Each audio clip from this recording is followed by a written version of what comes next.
அண்ணாங்க வணக்கங்கண்ணா. பாருங்கண்ணா 2 ஏக்கரா 70 சென்ட்டுங்க. சூப்பராக இருக்குதுங்க. போர் இருக்குதுங்க. ஜலமூலை இழுத்து இருக்குதுங்க. அருமையான பிட்டுங்க. பூமியில் வந்து 16 அடி தடங்க. ரோட்லேருந்து 16 அடி தடம் வந்துடுதுங்க. பாருங்கள், அந்த பைக் நிற்கிதல்லங்க, அந்த இடத்துல தான் வந்து 16 அடி தடம் முட்டுதுங்க. சூப்பராக இருக்குதுங்க. ஒரு ஏக்கரா ரேட்டு வந்து 60 லட்சம் சொல்கிறாருங்க. நீங்கள் நேரில் உட்காந்து வந்து பேசிக்கலாங்க. நம்ம தமிழ்நாடே தானுங்க. சூப்பராக இருக்குதுங்க பூமி. நம்ம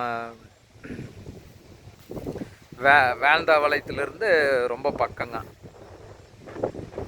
பூமி அருமையாக இருக்குதுங்க. ஒரு ஏக்கரா ரேட் 60 லட்சம் சொல்கிறாங்க. 2 ஏக்கரா 70 சென்ட் இருக்குதுங்க. போர் இருக்குதுங்க. நாளைக்கு வாங்கி தென்னம்புள்ள போட்டால் சூப்பரான பிட்டுங்க. இந்த ரேட்டுக்கு எங்கேயுமே பூமி கிடைக்கிறது இல்லைங்க. நீங்கள் நேரில் வந்து உட்காந்திங்கன்னா தோட்டக்காரர்கிட்ட பேசி கம்மி பண்ணி வாங்கி கொடுத்துட்றேங்க. பூமி அருமையாக இருக்குதுங்க. அந்த பனை மரத்துலேருந்து இந்த தானுங்க பூமி. பனை மரம் தான் பாடுருங்க. இந்த பக்கம் அந்த தென்னை மரம் பாடுருங்க. அந்த பக்கம் அந்த தென்னை மரம் பாடுருங்க. ரோட்டிலேருந்து ஒரு 200 அடி வந்துடும்.